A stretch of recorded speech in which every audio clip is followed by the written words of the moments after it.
In less than a month, the UK will have a new Prime Minister, and if a recent YouGov Sky News poll is correct, it looks like Foreign Secretary Liz Truss will be the candidate to succeed Boris Johnson. The poll results indicate 66% of voters would support Truss, as opposed to 34% voting for former Chancellor Rishi Sunak.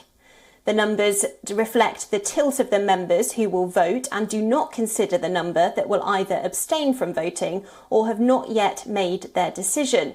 The poll also infers that the legacy and personality of Boris Johnson is likely to loom large over the next Prime Minister and highlights a sense of regret among Tory members over the ousting of Johnson in July. There are also doubts among Conservative members over the next leader's ability to win over the country. A separate poll found 40% of Tory members believe Truss's victory will result in a hung parliament. A Sunak victory outlook was also the same. In other developments, in the latest hustings that took place in Belfast, Foreign Secretary Liz Truss said she will not accept any changes to the Northern Ireland Protocol if she becomes Prime Minister. I will not accept anything that doesn't deliver on the key issues I talked about.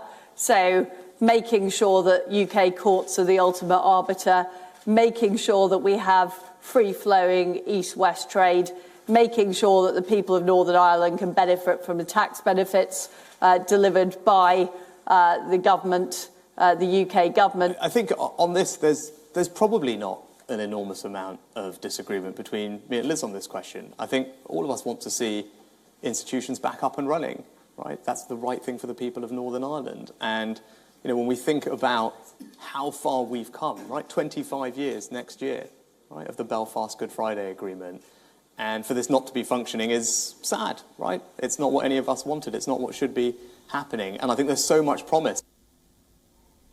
Well, WION's UK correspondent Alex Iszatt joins us live from London now. Alex, does it look like Liz Truss is on track for victory then?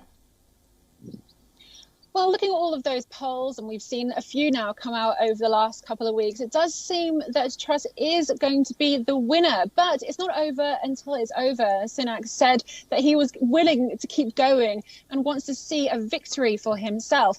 I think it will be interesting when the votes are actually read, because at the moment we're all seeing it from an outside perspective. But whatever the Conservative MPs are actually thinking is in their minds. They're listening to the arguments and the hustings, and they're coming up with their own decisions. Whether or not the polls show that to be truth and whether Truss is going to win, it's only time will tell.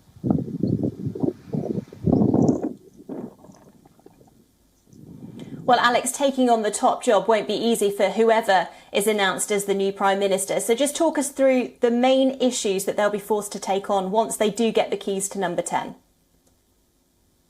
Absolutely, that's going to be a really tough job for whoever does take on that role. I mean, cost of living is going to be right there at the top, and we're still seeing these issues day to day as prices continue to rise and inflation is faster than it has been in the last 40 years. So that's going to be real interesting to see how that takes forward. We've got Truss, and she says that she's going to sort out taxes now, whereas Sunak says he's going to wait for inflation to drop before he sorts out taxes. So we're going to be looking at a short-term and long-term goals for both of these party members. But also don't forget, we were talking about Brexit. They spoke last night about the Northern Ireland Protocol, but that's something that still hasn't been decided and it's still up in the air. And there's also an awful lot of red tape still going around Brexit at the moment that hasn't really been discussed because of the cost of living that has taken forward everybody's mindset at the moment. And then finally, we've got the overseas aid issues. There's going to be a real discussion about how much money we are going to be giving to overseas. We gave quite a lot to Ukraine recently, and so our budget is going to be much smaller. And people in the UK will be asking the question, why are we sending money overseas when we need it desperately at home? So whoever does manage to get that crown on September 5th, they've got a lot to deal with, and very quickly.